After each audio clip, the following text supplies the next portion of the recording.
the smell of rotting bodies was so strong and so bad that I literally started gagging.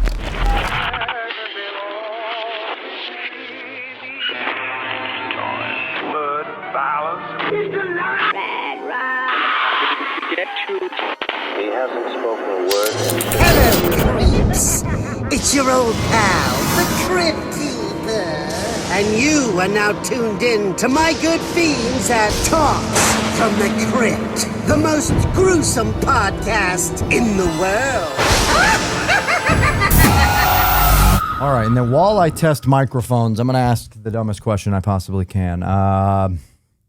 What's the scariest horror movie you've ever seen and why? Wow, the scariest horror movie I've ever seen? I don't scare in horror movies, right? Mm-hmm. I don't scare in horror movies. Should we move it closer to me? Yeah. Okay. Feel free to do as you please with this thing. All right. Like that? Mm-hmm. Okay. So I don't scare. I don't scare in horror movies. So we'll shift that over a genre, and we'll say the scariest movie I ever saw was Jaws. Jaws? Yeah, because when you're an OC kid and you're growing up going to the beach every day, suddenly when there's a giant shark in the water and then some asshole kid inevitably going, dum dum, when you're out in the water, yeah, that's scary shit. Yeah. So there you go. So Rick, before we get into Midsummer Scream, what would you say the origins of the SoCal horror / Halloween community comes from? Well, I think if we're going to go way back to the Big Bang, if it were, it's got to be Hollywood, right? It's Hollywood, and it's the birth of the classic Universal monsters. That's really where the genre starts, right? And so then you have throughout the 70s and then going into the 80s, the different waves of the rebirth of the horror genre in Hollywood. And so the apple doesn't fall too far from the tree. So suddenly you have these folks that are really into making these movies and doing the makeup and all this. Suddenly they're going home at night, and definitely during Halloween, that stuff manifests itself for the trick-or-treaters. So it kind of all snowballed, and that's why it's such a huge community in Southern California, unlike anywhere else, really. Yeah, and that's an interesting take, too, because Los Angeles being where they make the movies, I feel like even the locals embrace entertainment. So while that's actually something that Vegas and Los Angeles has in common is we embrace the entertainment industry. Yeah, absolutely. I mean, I think that in a lot of ways, it's safe to say that without the entertainment aspect, neither cities would be quite as successful, as they are. Or the legacy is obviously Southern California offers everything from agriculture to fantastic coastlines and fishing but yeah, Hollywood. I mean, everybody knows LA was like the entertainment capital, right? Mm-hmm. Like everybody would go there. It was either Southern California or New York, right? Yeah. That's where all the action was. And so, and Vegas, of course, in the same way, without the entertainment and of course gambling, which is entertainment, without all that, this beautiful little city wouldn't exist. Yeah. So no, they are, I think, tied at the hip that way. Right. It's crazy to think that, because you see 1931's Dracula and Frankenstein, and you've just become so used to the setting of the movie that you forget that it was literally shot on the Universal backlot. Yeah, absolutely. It's, that's the magic of, well, we'll say movies, but also then beyond that, tying into everything that we're talking about, themed entertainment. And themed entertainment, part of the themed entertainment industry is, of course, the haunts and Halloween events. So, yeah. So let's rewind before the themed entertainments and when you got into it. Yeah. So where did the fear fascination start? I was that little kid that was never afraid of anything. Like I somewhere along the line, it just clicked to me that, oh, okay, well, the scary people on the screens, those are actors, and that's movie makeup. And then when I was a little bit older and started going to haunted houses or whatever, and they weren't anywhere as prevalent as they are now, in the early 70s, it just never occurred to me, oh my God, these are monsters. It was always, I just always knew these are, actors, and this is a haunted house. And so, I don't know. I don't know where it came from, because my grandparents, who I mostly grew up with my grandparents, they weren't haunt fans. They weren't into horror stuff. Now, God bless them, they let me watch like Halloween when it came on HBO. That's how I first saw the original Halloween, was on HBO. And no, they were cool. They let me do that. They let me stay up till, midnight or whenever the debut of Thriller, Michael Jackson's Thriller came on MTV. That was a big deal when that released. And I just loved all that. And it was never like a taboo thing. It was always encouraged. And then my grandmother, we would always, I had some years where we did the store-bought, costumes, the plastic, and the horrible, one size fits all plastic sheet. But my grandmother really, as I got a little bit older, like really, we would go to Goodwill and raid all the, I was Dracula. I was Sheriff Buford T. Justice from Smokey and the Bandit one year. I was Indiana Jones, one year. And these were all piecemeal costumes that we put together. So I was never afraid of it. I guess the first, so Fangoria came out when I was in I was probably like 11 when I guess Fangoria came out or whatever. At the time, well, fast forward just a little bit, I was growing up in Irvine with my mom, and we went into a drugstore to get something, and there was Fangoria on the rack, and it was the one that had zombie on the cover of it. And I was like, what is this? What is this magic, And my mom wouldn't buy it for me. No, I'm not going to buy that.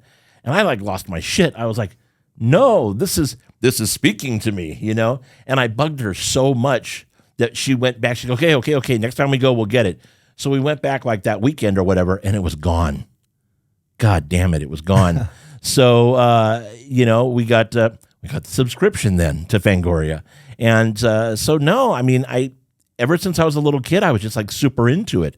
So, but I don't know where that comes from because the family was not into it. Mm-hmm. So I don't know. I got dropped off the bassinet a couple times. That probably did it. Well, Halloween's like the gateway drug to horror movies, Yeah. Were you into Halloween particularly as a kid? Oh, yeah. And I had a weird... so when I was a little kid, I had a lot of... Sorry, I'm not going to the bathroom. I'm pouring water. Okay. No problem. It's video, too. So there we go. Yeah, I'm pouring water. So when I was a little kid, my grandfather would take me trick-or-treating. And the first place I grew up was in Rialto, California. And there was like one house on every block that had the lights turned out and the scratchy, spooky record playing and maybe a red party bulb, in the front porch light. Mm-hmm. And I, like a moth to the flame, like that's the house that I wanted to go to. Other kids were like, no, I don't want to go. I was like, dude, that's it. That's the only house I want to go see. And there were some really fantastic houses on the street. Now, was this in the 70s, 80s? Yeah, this would have been in the early 70s. So Southern California has been doing this for a long time. These home haunts. Yeah, I think so. There's not really any documentation of who the first was. But, we can trace a lot of the early home haunts back to the early 70s, Could you say that you could trace back the popularity of haunted theme park attractions to Southern California as well? Yeah, Knott's Berry Farm started it in 1973. And you went there, right? So I grew up going to Knott's. I didn't go to Knott's Scary Farm. Back then it was called Halloween Haunt. I didn't go to Haunt until I was probably 11 or so. It was the early 80s, and we went with a church group from Irvine that I was part of. And so I always tell people the best thing I ever learned in church was about Knott's Scary Farm. Yeah. So we signed the waivers, tell your parents we're going to go, and we all piled into the church van, and we showed up in Buena Park, and we got out, and all the fog was flowing up over the fence and spilling out over La Palma, and we were like, what is this? You could hear people screaming. And so then we went in, and that, unfortunately, that whole night is a blur, but I just remember coming away going, oh my God, I've been to Mecca. This is it. Like, I was probably 11 or 12, maybe 13 at the most. I don't know. But finding a whole theme park filled with mazes and roaming monsters in Ghost Town and just, holy shit, it was like the best thing ever, So that's and that's the genesis. Knott's is the great I am of the haunt experiences in the theme parks. And it just kind of grew from there, and now it's a worldwide thing. Was it just the fact that it was a whole theme park filled with haunted attractions, or did they do anything specific that set them aside from maybe Universal? Well, yes and yes. Universal didn't get into that game for decades later. Like, really? Not many people did. And that's why Knott's has such a big leg up than anybody else. I mean, this is year 49 for Knott's. And so, yeah, I mean, they started by creating the theme park event. I mean, really, it was Ghost Town at that point. Most of it was in Ghost Town. But roaming monsters. And then the genesis that also occurred there was sliding. And anybody that's been to a haunt literally anywhere in the world, you've seen slider monsters. That all originated. That can be traced right back to the streets of Calico in Ghost Town. Knott's, I always just lovingly refer to it as like you go to Knott's and it's like going to a garage haunt, like especially during the 80s, like 80s going into the early 90s. Knott's really started going to town with making just big funky props, and they just did everything like in-house, right? You go to other haunts and there are things like Transworld now where people go and they spend tens of thousands of dollars on, buying their catalog of what they're going to have in their haunts, and it all gets delivered. Whereas Knott's created everything, in-house. It resulted in things not looking so polished, but that's what gave it its cool charm, right? It was like a one of a kind. If you had a need for a gigantic spider or a giant jack-o'-lantern, they just made it. Yeah. And even if it looked kind of shitty or whatever, it didn't matter because it belonged to haunt. It belonged there. It lived there, you know, and became part of the legend and the lore of Scary Farm. So I think the precedent that they set was just, taking this garage style haunt and just like blowing it up and creating their own IPs. I mean, Knott's has had some IP, stuff over the years, but that's not their forte. And they've always been the haunt. Like you go to Universal to see Blumhouse and Halloween and Texas Chainsaw and all this stuff, right? You go to Knott's to see the original mazes like Dominion of the Dead or Origins or, that type of thing. Mm-hmm. And so that's kind of what differentiates the two. And I guess that's the legacy of Scary Farm. The precedent that they set was just they make their own IPs and the fans go nuts for it. The people were in love with it. Their sets are incredible too. Yeah. Well, they've gotten better. I mean, it really, it was kind of janky, in the 70s going into the early 80s, but mid 80s going into the 90s, things really started to become more impressive. And now, I mean, the class, they're world class, the mazes that are designed. Mm-hmm. So yeah, they've come a long way. Was independent haunts a thing, or did Knott's kind of start that as well? Well, there were independent haunts, but it wasn't like today where you're, here in Vegas, you go out and you can go to Freakling Brothers or, once upon a time, the Fright Dome, whatever. Back in the 70s, it was like the JCs, or church groups would for a fundraiser. Mm-hmm. And they weren't all over the place, right? So ironically, like the earliest haunt memory that I have that I went to an independent haunt was in a now shuttered mall in San Bernardino. It was called the Central City Mall. And I just remembered it was in a small black trailer, and it was just self-contained. It was sitting in like the atrium of this mall, and I went nuts, and I said to my grandfather, I must do this thing, and I did, and I don't remember really anything within it. But the funny thing is, years later, people asked me, what my earliest haunt memory was, and I wrote about that, and it was online, and this guy reached out to me and said, that was my haunt. I did that when I was 15 years old. And that guy turned out to be Garner Holt, who is the world's greatest audio animatronic, developer and builder. And they also build Scenic and everything. They're out of Redlands, California. But that was Garner. As a teenager, he started in all this by making his own haunts. So it was just great that my first memory of a haunt was this guy who's now become a friend, and he's a major player in the themed entertainment industry worldwide. Just kind of funny how that all gelled together like that. Yeah. And do you feel over time the general public has become less festive with the holiday of Halloween, or do you feel it's kind of the same and getting better? Oh, no, it's getting better. I mean, worldwide, it's like a $12 billion industry. Mm-hmm. So it's only second to Christmas. And so that's huge growth. And, when I'm not doing Midsummer or whatever, I design attractions. I work in the themed entertainment industry as a creative director, and lots of clients from around the world, a lot in Asia, where Halloween is not a thing because they process horror very differently than we do here, and in the UK. And so Asia is really getting on board with Halloween and horror and spooky stuff, you know? So no, it's absolutely globally growing and getting bigger and stronger every year. Coming from Vegas, it's hard to see that because there is no Halloween community here. And much like a lot of the listeners, I feel like, Not yet. yeah, not yet. We'll talk about that, but not yet. Yeah. Yeah. And that poses the question of like, how do we push that agenda a little bit further? How do we get other communities in different cities and different towns around the world to really embrace that creepy side and lean into it? Well, you know, I think that it goes back to there are horror fans everywhere, right? And there are fans of spooky things everywhere, right?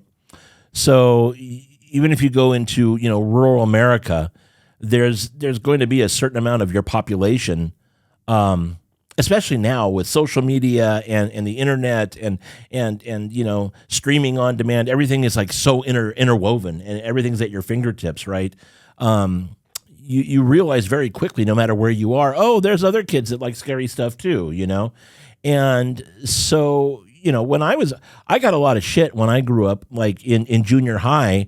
There was a whole section of the student body there that gave me shit because I was the creepy kid that liked the spooky stuff or whatever, right? And really didn't listen to music. I listened to movie soundtracks, right? And a lot of it was horror soundtracks that I listened to. So I got a lot of shit from other kids. Now, that's cool, right? The kid that grows up in high school being a fan of Michael Myers or wearing a Misfit shirt or, you know, whatever. Yeah, it's an aesthetic. That's cool. You're a goth kid. You're a cool kid, right? You know, so it's become a cool thing. And I think that just going hand in hand with that, when you go into a community such as Las Vegas, there are obviously people here that are really into it, but there's no glue there's no connective tissue, you know, yet putting all that stuff together. And it just takes a little nudge and maybe a hub to facilitate that where people can come together and gather. And then you realize, as we'll get into with Midsummer Scream, it becomes the island of misfit toys.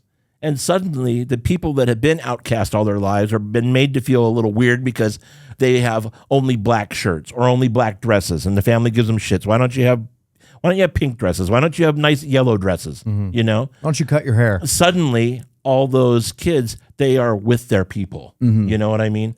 And, you know, I think that once you understand that there are people just like you just outside your door, then everything starts to snowball and to gel together. Yeah.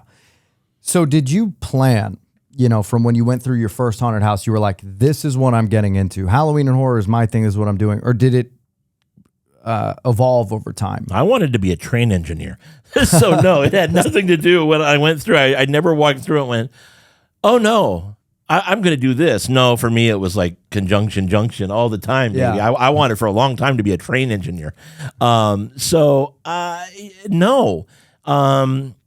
You know, over the years, I did dabble with helping people with their haunts. I've created a couple haunts over the years. I helped develop, for the past many years, a couple decades actually, there's been a huge home haunt in Orange County called Boot Hill, and I helped create that with the team that now does that. They've taken a couple years off, but hopefully they come back next year. But no, that all just kind of happened by accident. And then about 12 years ago, now I guess it is, I got into themed entertainment. And through... Well, it dates back further than that, right? Because you were a Disney cast member at some point. Well, I did. In the late 80s, I worked at the Haunted Mansion. But even then, it wasn't like, oh, this is it. I'm going to create a Haunted Mansion. Yeah. No, but there was that preface for themed entertainment. Well, sure. I mean, growing up in Southern California, I went to the theme parks all the time. My grandfather took me all the time since I was 2 to all the parks here, and Disneyland, of course, being one of them. And I grew up a huge Pirates of the Caribbean and Haunted Mansion fan. Again, as a very little kid, never afraid of the darkness, never afraid of going down the waterfall in Pirates, never freaked out that there was a ghost sitting in the doom buggy with me. I loved it. I loved it all. And yeah, in the late 80s, I became a cast member, and I worked Haunted Mansion and Pirates of the Caribbean, and I fell in love with it. I mean, I went nuts about it. And that is when I decided that I wanted to become, well, back then you figured if you're going to be a ride designer, you've got to be an Imagineer. That's it. Have you ever heard of the Disneyland urban legends? You know, Walt's. Oh, frozen yeah, of under course. Any truth to any of those? No. What's in here? Oh, you don't need to see that. Disney! Damn. No, I think the whole Walt Frozen, the cryogenic thing came from, there was an article that somebody wrote either in the 60s or 70s about cryogenics. And I believe the person said, it seems to me like if anybody would be interested in preserving themselves for like this, it would be someone like Walt Disney. And I believe that's where that whole urban legend came from. And then the idea was born. Yeah, see? You always hear about those ones where it's like a cast member was killed behind a revolving wall. America screams, America sings. Yeah, yeah. That happens. Every attraction has its horror stories because at the end of the day, when you take the pixie dust away, they're just big machines. Yeah. And humans are stupid animals. And Yeah. so, you mix those two and you're going to have accidents. And there are accidents. Anywhere there's an attraction, there's an accident. So Theme Park Adventures came from working at Disney, right? That was a publication you ran. Yeah, for. so I did Theme Park Adventure for 24 years. What happened was when I was a cast member at Disneyland, I started writing guest articles for Disney fanzines at the time. And people really loved the way that I wrote about the cast member experience. And it just occurred to me that I love everything from Las Vegas to zoos to roller coasters and not just Disneyland stuff, right? And so I just kind of expanded that and I created TPA. This was before the internet. This was in 1994. And there was maybe a handful of publications out there at the time, less than 5 that I know of. That were dedicated print material for theme park fans. And I was certainly one of the first. And then I was definitely the first online when the information superhighway opened. I was the first online that was, because there were Disney BBSs and things like that. I was the first for all themed entertainment. And that just kind of grew over the years. And so, yeah, and then my love of all the Halloween stuff and all the haunt stuff, that played a big role in TPA's evolution. You were like the OG vlogger. But it made it possible for me to blaze a lot of trails. I was absolutely the first person ever that went through Not Scary Farm and filmed the mazes. I've heard in the past that you were saying that they were questioning the legitimacy behind that. Like, who would want to see any of this? It was a meeting I had one year in their marketing office, and I said, "Would you guys mind if I took and posted pictures of the build process of your mazes that are being built?" And they were just completely like, who would care about construction process? And now, a couple decades later, you can't imagine a haunt anywhere not sharing their build process. Now everyone online, cares. of course. Yeah. So no, I was there for that. I coordinated with them every year to walk through and shoot the videos, the flow throughs of the mazes. For a long time, TPA was the only one that was allowed to do that at Knott's. So I'm very proud of that.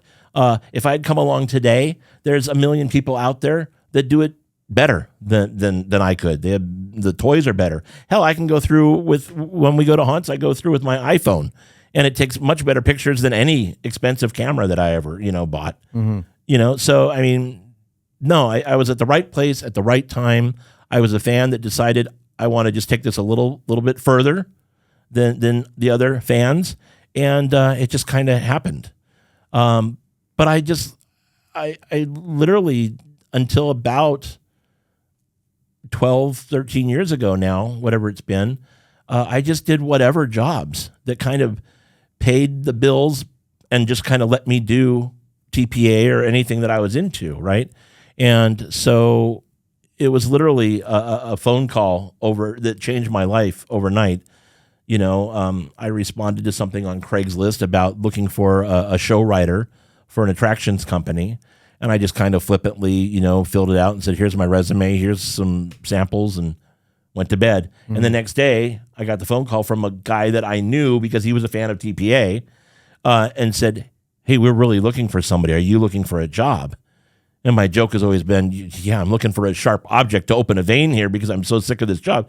And literally overnight, actually it was like 3 nights, it was about 72 hours, my entire life changed. and I suddenly was thrown into creating theme parks and attractions. And when was this? That would have been, well, whatever 12 or 13 years is now. My mind is everybody's mind is scrambled because we've gone through this pandemic wormhole, right? Where you say, oh, like last year. Oh, wait, no, that was 2018, but it's been about 12 years. It lasted a year and a half, but sometimes it feels like it was like 3-4 years. Yeah, well, in many ways, it's still ongoing because of all the devastation in its wake. And now, do you feel like the pandemic has impacted the Halloween/horror community negatively or positively? Yes, both. Both. Obviously, it brought everybody that does events to their knees because everything on a global scale came to a screeching halt. At the same time, it caused people to, this is one of my buzzwords. I hate the word. You've used it already, pivot.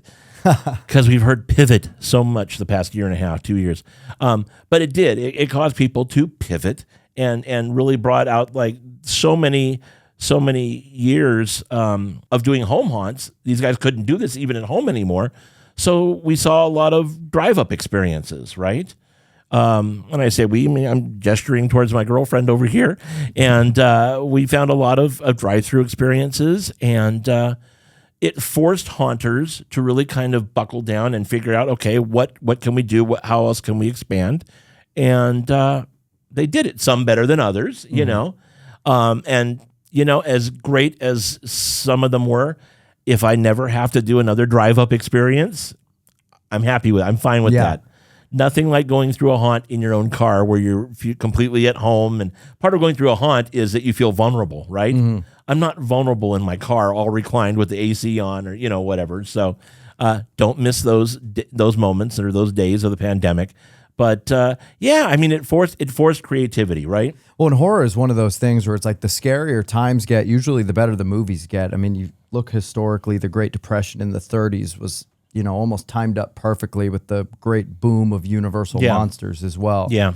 So that's why I think movies are slowly but surely getting better. But I just got back from a trip in LA, and I have nothing negative to say about Horror Nights or Knott's. I mean, obviously they are still the best, but you could tell like budget's getting cut down, and it feels like they're not trying as hard as they did 4 or 5 years ago. I think a lot of it is financial, right? Mm-hmm.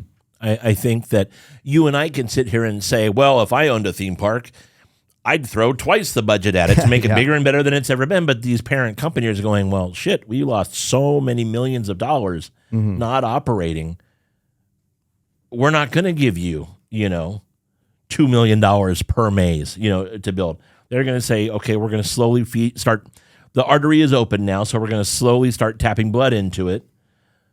But you guys really have to get scrappy and put it together so we have to justify to our shareholders and we have to justify to everybody. But where are the independent haunters getting it right, where they could keep budget low and still, like Reign of Terror is one of the best walkthrough sets I've ever seen. We were just there. We just did Reign of Terror. Yeah. It's very Knott's-like, right? You got the walls and, the sets are really elaborate. Yeah, I mean, Bruce and his crew, they do something really special with Reign of Terror.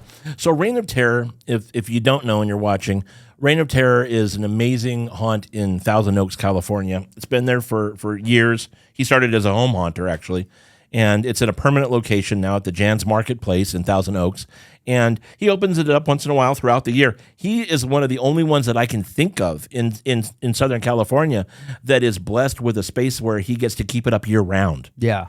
I think it's at like an old Navy, right? I mean, he's moved it once.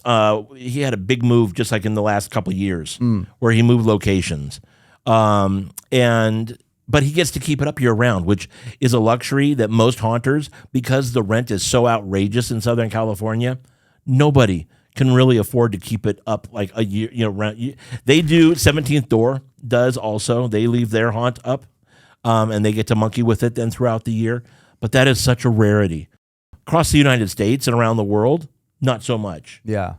So I'm interested, out of everything you've seen, I mean, you live in the hot spot of haunted attractions in California. Out of everything, what has to be your favorite? The best haunted attraction that we've ever seen is 13th Gate in Baton Rouge. Oh. Which you are about to experience. Yes, I am. And, for years, I had people, including John Cook, telling me, dude, You have to go see this thing. And so Eleonova and I, we went and we saw this thing years ago, and holy shit, just like what they have done there. It's about an hour and 15, hour and 20 minutes outside of New Orleans, in Baton Rouge. Mind blowing. Like, it takes forever to walk through, like what, 30 minutes, 40 minutes to go through everything. Their scenic, their sense of scenic design is like you're on a movie set. So you have the realism, but even beyond what like Universal does in their mazes, right? You have the actors that interact with you even more than like at Knott's Scary Farm in the mazes, right? Mm-hmm. You have scents that they incorporate into different rooms. You know, I understand scents are used, you know, you go through and you're in a dirty bathroom and it smells like old piss, and so, you know, whatever, right? Or the kind of sort of smells like poo, you know, they have the shit scent, and I'm like, I've never smelled shit like that. You want to smell shit, go into a Vegas bathroom, you know, in the casino. You'll get your shit. Yeah, you go to your circus. Sorry, circus. But, you know, so it's always that weird synthetic shit smell. But no, we went in like one of the first, you go into like the Black Plague in 13th Gate. The smell of rotting bodies was so strong and so bad that I literally started gagging, like retching, even though my mind is going, it's a scent. The way that it was staged with the piled bodies and the, you know, sound of flies or just whatever, it was so gnarly that I was literally like, this is bad. This is gross, right? Yeah. And the scale. So that the scale, you'll go through something like a Horror Nights maze, and typically it goes up to about 8 feet. Is where the scenic is, right? You go into some of these haunts that are outside of California, including 13th Gate in Baton Rouge. You're talking 20 plus feet tall for some of the rooms that you're in and some of the scenes, right? And so, no, I mean, that just checks all the boxes. The actors are great. The scenic is great. The soundscape is great. The lighting is phenomenal. Plus the fact that this is up year round, so they change things around all the time. Mind blowing.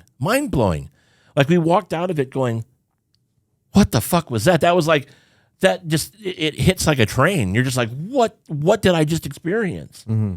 You know, and then the second thought is, oh, can I please go back and see that again? And then the third thought is, God damn it, they don't allow pictures or video, even if you're media, you know, or whatever.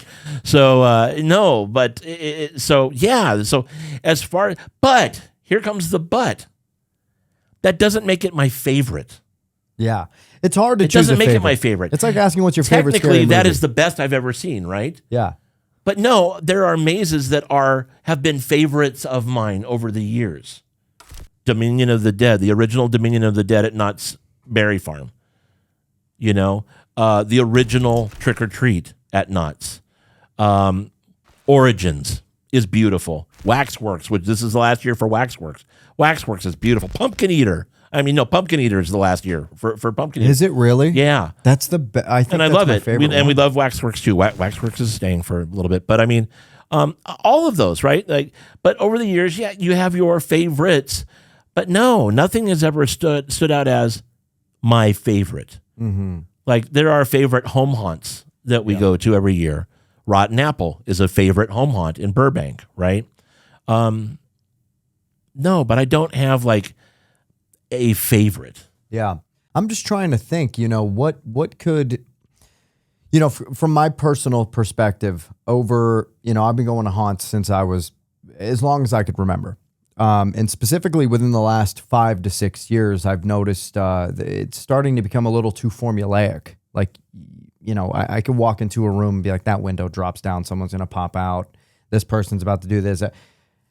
What can modern day haunts learn from 13th Gate and Baton Rouge? You know, what could these people apply to theirs to make it not only scarier, but just a better experience, something that's more memorable? Every haunt, I think you have to have the best scenic that you can. Huge props to Universal Hollywood this year. this is the first year that I can remember where 90% of the black hallways and black walls were gone, that was like my favorite part of Horror Nights this year. The fact that they got rid of about 90% of the black walls. I thought that was great. Your scenic has to be great. I think that your actors have to be on point. You have to have your actors have to be on point, because if they're flatlined, you can have the most bitchin' haunt in the world, but with shitty talent or no talent, you're fighting an uphill battle all the way. And something that I think haunters everywhere can miss on, you have to have soundscape. Doesn't mean that you have to have somebody write you a score for your haunt, but you cannot send guests into a haunted attraction and have it be quiet. Right. Imagine Halloween or Jaws without its soundtrack. Imagine Star Wars without John Williams' soundtrack. Imagine Jurassic Park without the Jurassic Park theme. Imagine Indiana Jones without the Raiders March. Yep. You have to have scenic in any themed experience. I think that if you create an event that has lots of there and it comes from the heart, it's got to be from the heart. It's got to be from the heart. I mean, there's no secret sauce in what we do with Midsummer Scream. We simply create the show that we as fans would want to go see. Well, and what's interesting about Midsummer Scream too is that, typically you see one or the other. It's either a horror convention like Days of the Dead, or it's a Halloween/haunt convention like Transworld. You guys put them both in one. Yeah. Where do you think the marriage between Halloween and horror is? Where do you think those two things overlap with each other, and how does it work so well with Midsummer Scream? Man, it's like peanut butter and chocolate, right? It's the Reese's of genres. But no, I mean it's so parallel. Just like people that are really into Dia de los Muertos love it. Dia de los Muertos has nothing to do with Halloween. But you have the skeletons and you have the pageantry, and suddenly it's all kind of lumped in. And Southern California and Southern Nevada have the big Hispanic populations, and suddenly it becomes part of the same bubbling cauldron of fun, right? Mm-hmm. Same thing, in 2019, we introduced Tiki. The Hall of Shadows in Midsummer Scream was Tiki Terror. And it took me a little nudging on our team. I said, they're like, we don't quite see the connection. I said, trust me, there are horror fans that really are into the Tiki culture, because it's all being part. Tiki is kind of this like spooky, like subculture. Yeah, there's a lot of not spooky elements to it, but there's a lot of like the weird, like the voodoo and it's like the Brady Bunch movie. The spooky, yeah, man. The spider amulet, right? Well, then I thought it was actually like a tiki head, wasn't it? Oh, tiki head, but the spider was in the hotel room. Oh, okay. That's right. But there is crossover there, just the same way as there's crossover with Halloween and horror and theme park fans. Like, we have a huge contingent of Disney fans that come to Midsummer Scream, which is really one of the main reasons that one of the only two icebergs that we steer our Titanic show from are D23 and Comic-Con. We do the best we can to avoid those two icebergs, because we don't want to collide, because we never want our fans to have to choose, because that sucks. And then at the same time, we have about 300 media folks that come out to Midsummer Scream. They're suddenly going to be choosing also. So we do try to avoid that. For me, it's about the fans, right? You're doing your fan community a disservice if you deliberately set your event against another big event where they're going to be torn. And there are people that would argue, well, then we just find out who really supports us or who would rather go to D23. And I'm like, no, if you can make it so you don't clash ever with those, that's the ideal, because you don't want to ask your fans, you don't want to ask your community to make a decision, to make a choice, because that sucks all the way around, and everybody loses when it comes to that. Yeah. So back to what we were saying, there is a crossover between horror and Halloween. I think because it's already so intertwined anyway. I mean, John Carpenter's Halloween is about Halloween, but it's a horror movie, right? So it kind of already was always there, right? How the Universal monsters became part of Halloween, it's because somebody said, hey, we're going to make costumes for kids that are the Mummy and the Wolfman and Frankenstein's monster and blah, blah, blah. And so it's always been there, right? So that to me, that's just it goes hand in hand.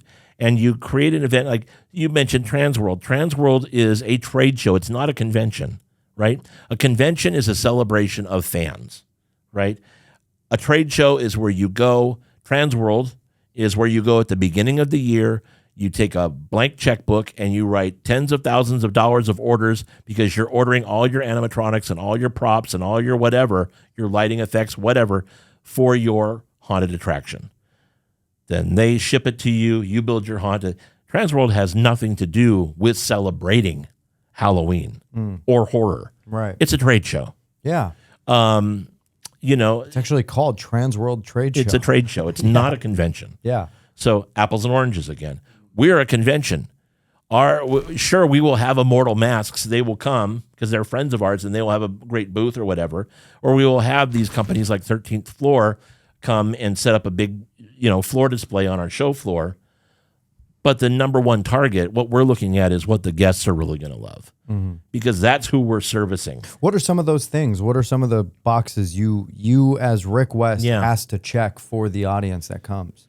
Well, it's got to be cool and it's got to be fresh and it's got to be fun. It's got to be something that I would be interested in seeing. My biggest sandbox within the overall sandbox of Midsummer is Hall of Shadows, which is a huge space. If you don't know what Hall of Shadows is, it's a huge space in the Long Beach Convention Center. It's about 100,000 square feet. We turn off all the lights and we have haunters from all over Southern California and beyond come and build displays and many haunted attractions that people actually walk through.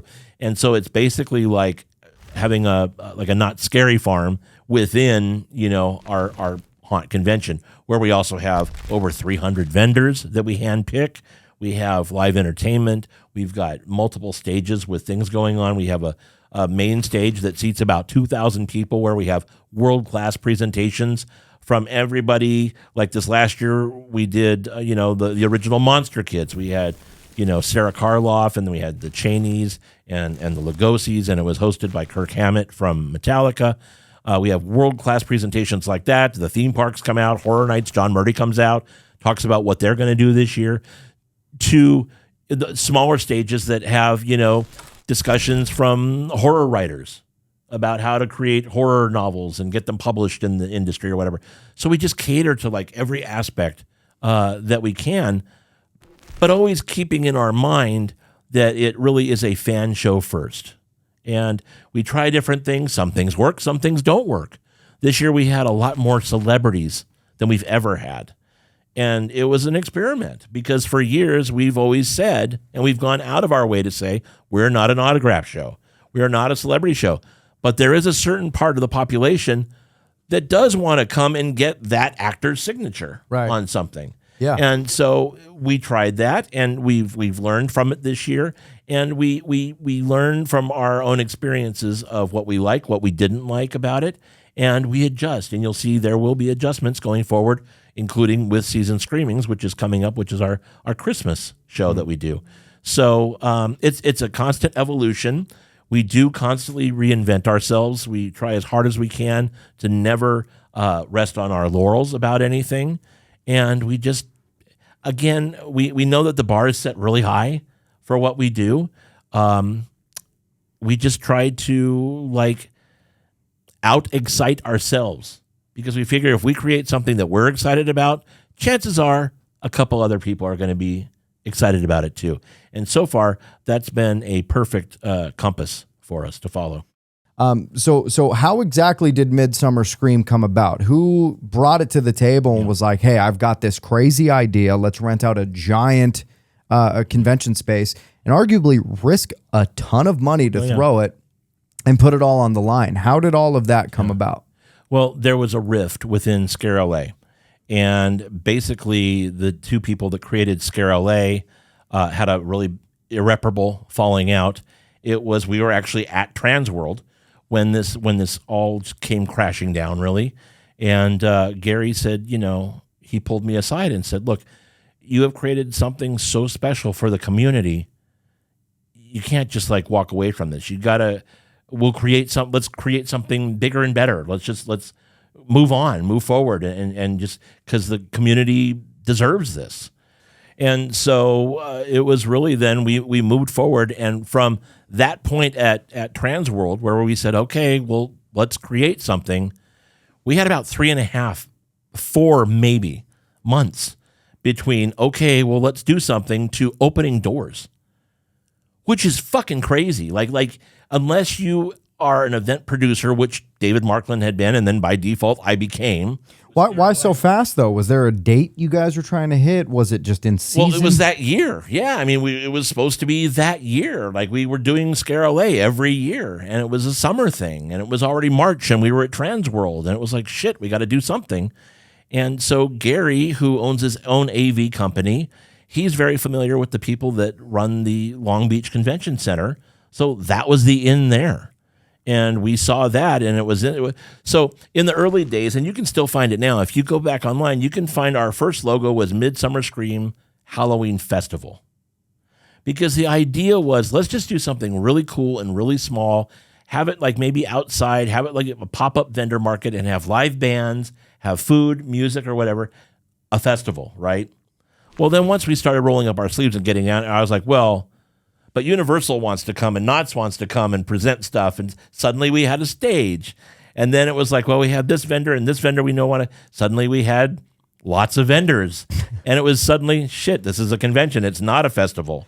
So, but the name festival stayed around for a couple of years. And it really took a lot of, like, we had to constantly remind each other. Like, I had to count, David, like, we'd be launching Midsummer Scream in another year, and suddenly he'd send out graphics to people that said festival on it. I'm like, no, it's not another year of Midsummer Scream Festival. It's a convention. So in the last several years, last couple of years now, it's everything you see, it says Halloween and Horror Convention. Right. But no, I mean, that just, we didn't come away from Scare LA saying, well, we're going to create then the mother of all Halloween conventions. We just wanted to put something on for the community and not walk away from it. And it just kind of ballooned. It went on the same trajectory that Scare LA did, but with new leadership in place that just saw well beyond what Scare LA could have ever been, and we just kind of took it to the next level. And I mean, you can sit all day and talk about, well, we think it was this maybe, or this aspect of it. Sometimes shit just works, right? And you're in the right place at the right time. Who knows if now in 2022, we said, for 2023, we want to create a brand new Halloween convention or whatever. It's a totally different world now. Right. And you do have these little events like every weekend now popping up somewhere in Southern California. And things are so much more expensive now. It's not a cheap thing that we do. Renting out the entire Long Beach Convention Center is a behemoth of a beast. And that's just on the finance end of things, let alone all the show elements that everybody gets to come in and enjoy. It's something that takes about 18 months to make a midsummer show put together. When it comes to vendors, is there some sort of outreach process, or do they submit to you guys? Originally it was, but now the outreach comes from people saying, how do we get on the waiting list to be a vendor, right? Yeah. And that's something that David Markland has fostered an incredible relationship with over 300 vendors that we have come. Like, I don't know, 30, let alone 300 vendors. Now, there are a lot of conventions that you go to out there they are void of that, right? And so many people, and I have to be careful when I say this because I don't want to sound like I'm blowing smoke or really tooting our own horn. But so many people will come to us and say, dude, there is just something different about Midsummer, that you can feel this electricity in the air, that people are like genuinely happy to be there. Right. And I say, well, it's like a homecoming, especially this year. After the pandemic, finally getting to have Midsummer, our 5th anniversary. I even had a banner made that said, welcome home, spooky kids, because it was a homecoming to us. It wasn't just like, okay, we'll cough up your cash, come in, and vendors are going to sell you shit, and here's a few, haunts for you to look at. We really came at it with everything we had as far as our heart and soul, and just really wanting it to be the most amazing comeback that these fans have had, that they've been waiting for. So many people held on to their tickets from 2020, We told them you can either get a refund or you can hang on to them, and we will honor them as soon as Midsummer comes back. So many people hung on to their tickets for 2 years, 3 by the time we opened doors. I mean, they held on because they're like, oh no, pry these from my dead hands. They wanted to hold on to their Midsummer passes. Well, it's interesting. That's is that amazing. You can't buy something at all of the vendors, quote unquote vendors there, all the booths there. There was a booth. God, you can't even see them all. Right. There's so many. There's Yeah. a lot. There's a Yeah. lot of walking. There was a booth I came across. I think they were selling stuff as well, but the owner of the booth had all of these oddities, and each Okay. oddity had a different story, and each picture had a different story. So, sure, they're trying to sell you something. At the end of his spiel, you're supposed to buy Yeah. something, but it's the story that came along with it, and you don't get to see that. You go to Days of the Dead, sure, you get to see Tony Todd, you get to see Nick Castle, but you've got the Creepsville stands, you've got the people that are selling independent art. Yeah. What made Midsummer Scream so special to me was the fact that not everything was trying to sell you something. Some things were there specifically to make $0 only to entertain you. Sure. That level of thought, that level of care for people is something that stands out. And, Hall of Shadows being one of those things as well. That's the biggest. I was going to say that. Keep going, but I will jump on that because that's the biggest example of what you're getting at. Well, no, and that's exactly what I wanted you to jump on Yeah. was the Hall of Shadows, something Yeah. you literally do not need to pay for. This isn't an extra charge. This isn't some VIP ticket experience. You walk in, you come into this alley. What was it called this year? Midsummer Estates, right? The entry experience was called Midsummer Estates. My favorite part. Yeah. There were Yeah. people standing out with bowls of candy. There was the Friday the Nightmare on Elm Street house. I think they had the Halloween 3 house, a Silver Shamrock house was somewhere. There was in like a Silver Shamrock mashup with other things. the best. And, yeah. I loved Yeah. it. So when it comes to thinking of Midsummer Scream and putting all this together, was that in the original plans? Was to make a Hall of Shadows where people could walk through? Yeah. Year 3 of Scare LA, we had a room that had haunts. And so we knew that going forward, creating Midsummer Scream, we wanted to embiggen on that idea, right? So I named it the Hall of Shadows, and we invited home haunters to do this. And you are right in that it brings it doesn't bring any it brings sales because people buy tickets now because they want to see the Hall of Shadows. That said, it costs a shit ton for us to put together the Hall of Shadows, and it costs the haunters a shit ton of their time and their own money and their own resources to come be part of Hall of Shadows. But what's great about the Hall of Shadows is it is a blank canvas every year that we have the great honor of hosting some of the best haunters in Southern California, and a lot of them young haunters, to come create, because I do believe that these are all works of art. It's a temporary art installation. It's there for a weekend, and it's gone forever, right? Thank God we got YouTube, because you can go back and see the Hall of Shadows. But, I mean, it's if you want to see it, you got to come and see it, because 48 hours later, it's just a memory, right? So you have these people come that, in many cases, they create these amazing yard displays or whatever that are seen maybe by 1,000, maybe 1,500 people in a season, whereas you have something that you're suddenly able to build in the Hall of Shadows, where at any given time there are thousands of guests in the Hall of Shadows. So it really gives younger haunters and older haunters a chance to put their stuff on display in a temporary art gallery. Really, it's a Halloween art gallery that's just this living, breathing, amazing thing. And I think that is something that makes Midsummer Scream, that totally separates us from other conventions. Yeah, of course, there are events that have haunters come out now and create displays and that type of thing. Different context. But it's apples and oranges, because nobody does it as big as we do, and nobody puts the effort into it that we do. It's Right. built into our business plan. And when we're budgeting, Midsummer Scream 2023, there is X amount of money that is, and I'm not the guy to talk finances, because number one, boring, and number two, it's just not my thing. I would run us into the ground in a month's time, because I just want big best everything, right? No concept of budget usually. So, but it is something that we absolutely have to set aside and say, okay, we know that the Hall of Shadows is going to cost in the ballpark of this and this. And so we have to work within those confines. But no, conventions are very expensive to put on. And believe me, post-pandemic, they're even more expensive to put on. Right. So, no, but so Hall of Shadows, just recapping what I said, it is an honor for us to be able to create something so unique to conventions that, I mean, there are some people that come just to see the Hall of Shadows and will buy a VIP ticket for the weekend, and they stay virtually in the Hall of Shadows the whole time. Right. Going through the haunts over and over, hanging out, taking pictures, watching the Decade Brigade slider shows. I mean, there are some people that are there for the weekend that never see the light of day. They don't go to the panels. They don't go to the show floor.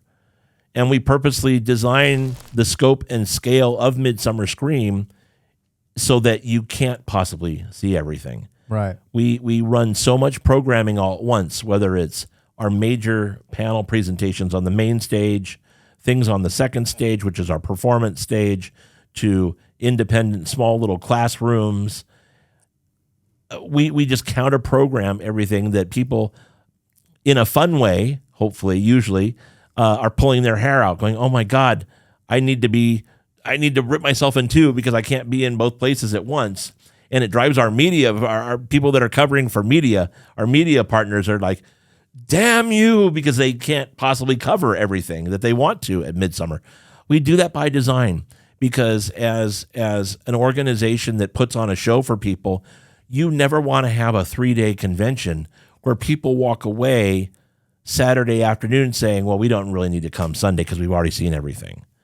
You're dead in the water the minute you've hit that, you know? So, no, we want people to walk away going, "Oh my God, that was so good, but there was so much that I wanted to see." And then they come back next year to see maybe that thing or that type of thing that they didn't get to see before.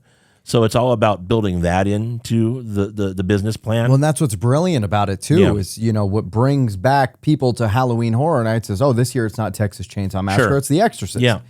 So it's with Midsummer Scream, the Hall of Shadows is this theme, and then it's that theme. So Yeah. it does keep people coming Yeah. back. What's interesting about it though is that it's not just haunted houses. I mean, you had I always get the name wrong. Quail Run Carnival. Quail Run Carnival. Yeah. That was one of the coolest setups I've ever seen. Just because when I talked to the guy at the front, I had just imagined that this was something that was up for sale. It was something that a major corporation had thrown together to promote something that they were doing. And the guy at the front, I remember asking him, like, "Hey, what do you guys do? Where is this located?" Yeah. He goes, "Dude, I build this in my garage. I Yeah. set it up at my house." Yeah. I go, "Well, how much do you charge?" "Nothing. We just have kids come by and play games to, trick or treat." It's just one of those things where, you guys aren't just giving something to the fans to go experience. You guys are giving a platform to people who don't get this kind of attention sure. anywhere else. Yeah. Yeah, that was Corey. That's Corey Lorenzen. He's a good friend of mine for years and years. Also works in themed entertainment and the entertainment industry. He's a production designer and art director on. Currently, he's been the art director for a long time on The Goldbergs TV show. And so, like I said earlier, it's these creative people in Hollywood that eventually they come home and this spills over into what they do for Halloween. Right. So Corey has all this know-how and all this energy and all these ideas, and he brings it home and is like, "I'm going to create an old-timey carnival for just the kids in the neighborhood." And he showed me pictures. He goes, "Oh, I just did this for some kids, in the neighborhood." I was like, "Dude, that has to be in the Hall of Shadows next year." And so that's how that happens. So this happened last year. So when yeah, disconnected. the Hall of Shadows stuff is so like right now. My girlfriend and I, we're traveling around and we're seeing all the home haunts and all these things. This year, that plants the seed in my mind, and I'm like, okay, I want that in the Hall of Shadows next year.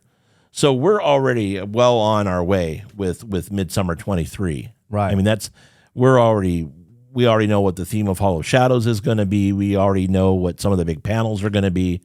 This is a long way out that we see. I mean, once the show opens, that's old news, man. We're all like, when Midsummer opened this year, yeah, we had a responsibility to make sure that it was executed the best as it could be, but our attention and focus was already on the horizon for Midsummer 23, Right. and for Season Screamings, which is coming up now. But no, it's always on the horizon. Always. It does take about 18 months, sometimes longer.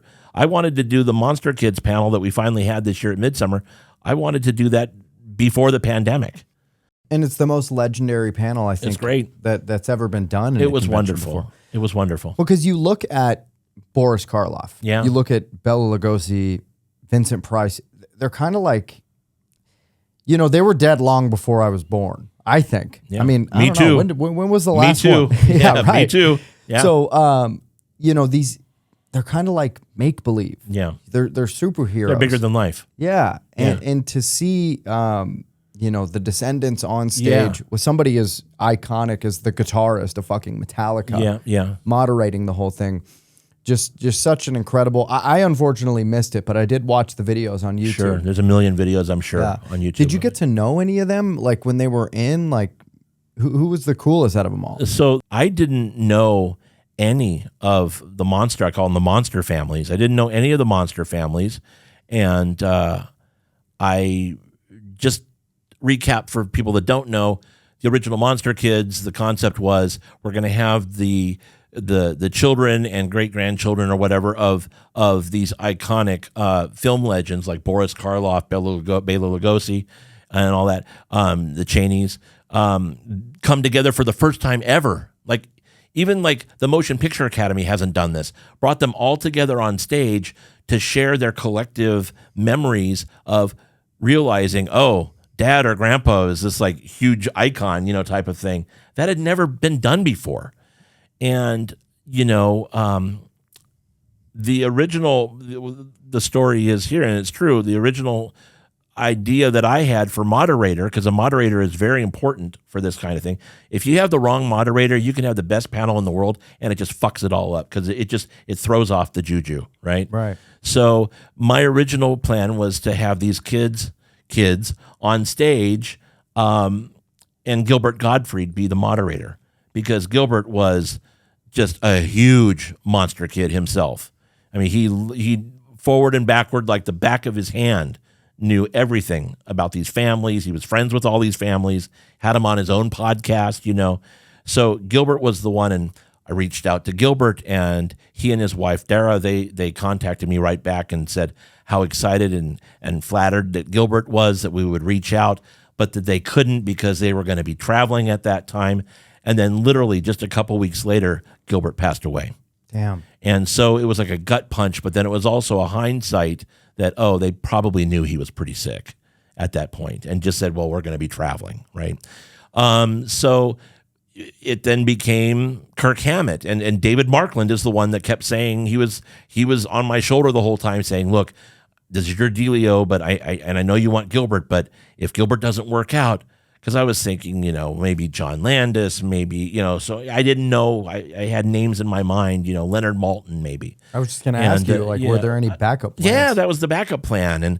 And he kept saying, Kirk Hammett. And I said, okay, but why? Like, why? Bridge this gap for me. Like, number one, why would he want to do Midsummer Scream? And number two, why would we want him to do Midsummer? He goes, dude, he's a huge horror collector. And by the way, he's been on Gilbert's podcast. You should listen. I was like, shit, okay. So I listened, and like 5 minutes in, I was like, oh, this is perfect. He's great. But then you go about the journey of how the hell do you reach out to Kirk Hammett and get him to come do your convention? So what happened was, at the same time, I'm sending out all these cold emails, like cold calling to Sarah Karloff, to Ron Chaney, to Lynn Lugosi Sparks.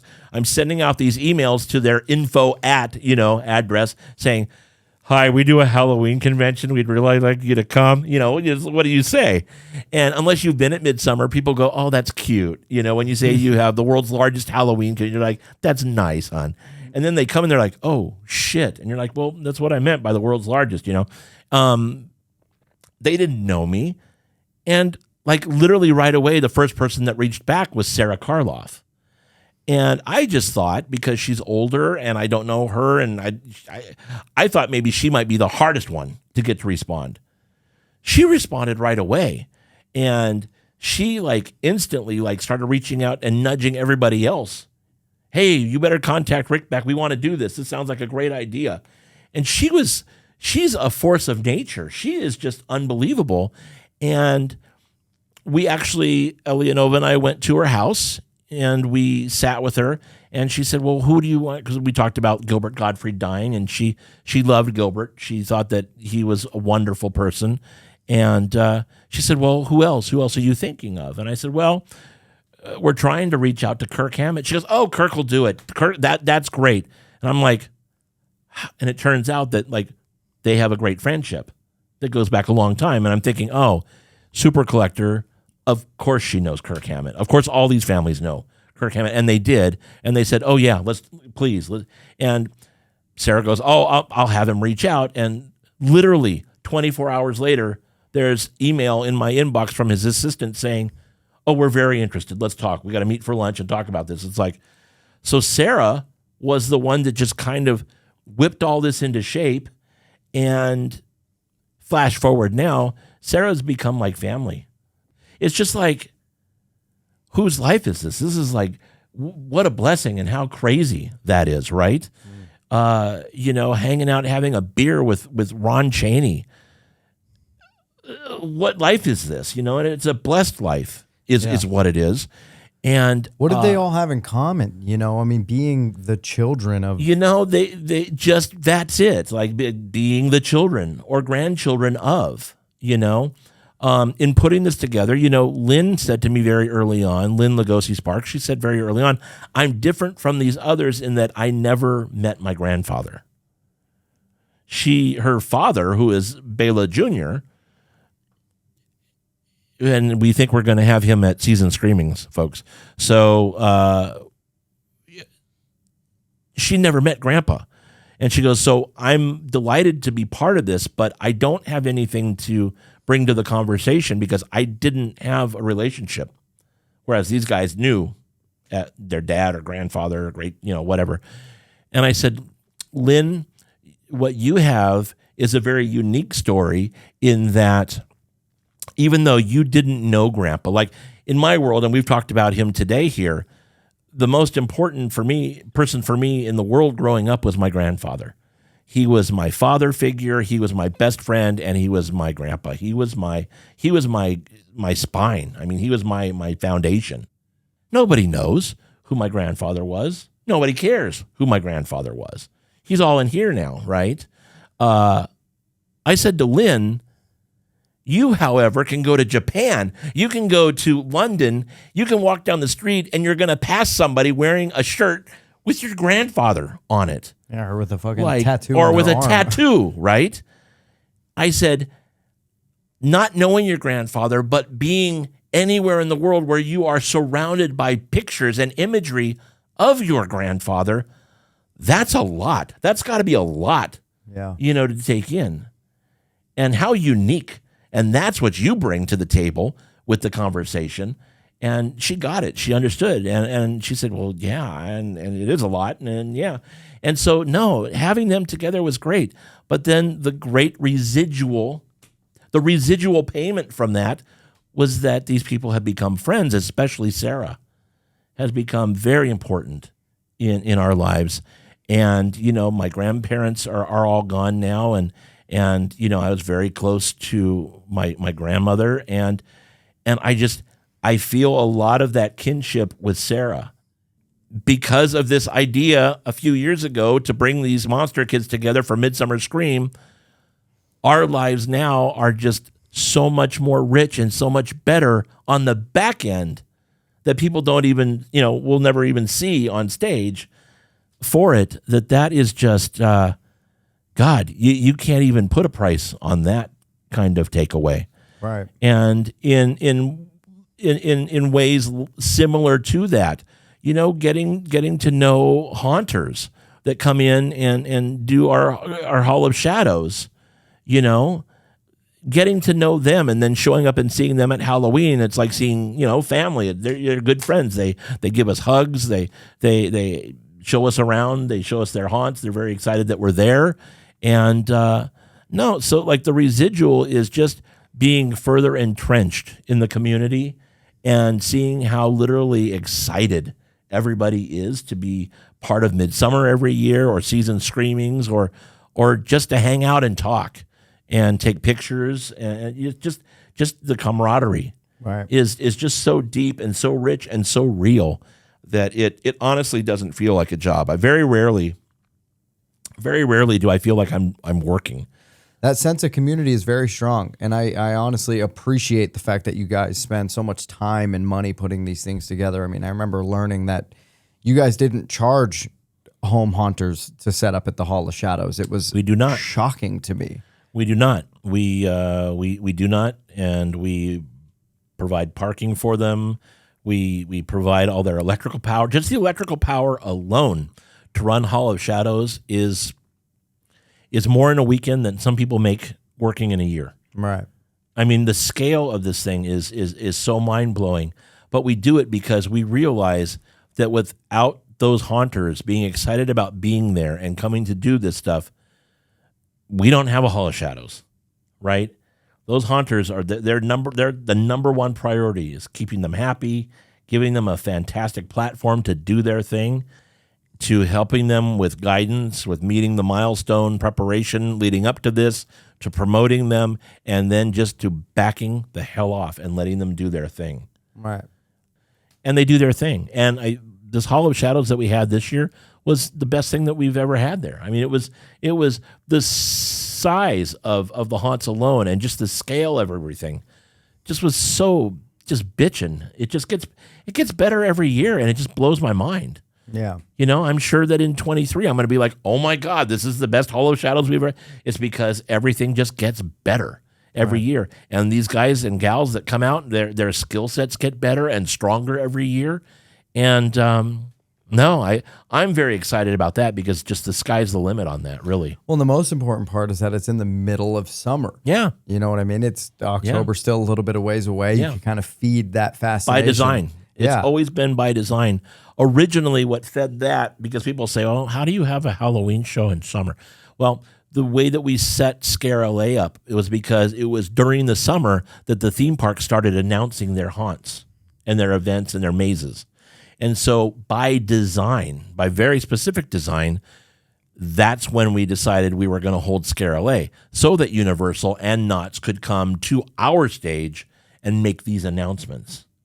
Now, that's changed over the years. Like, Universal starts announcing some of their shit like in February sometimes, right?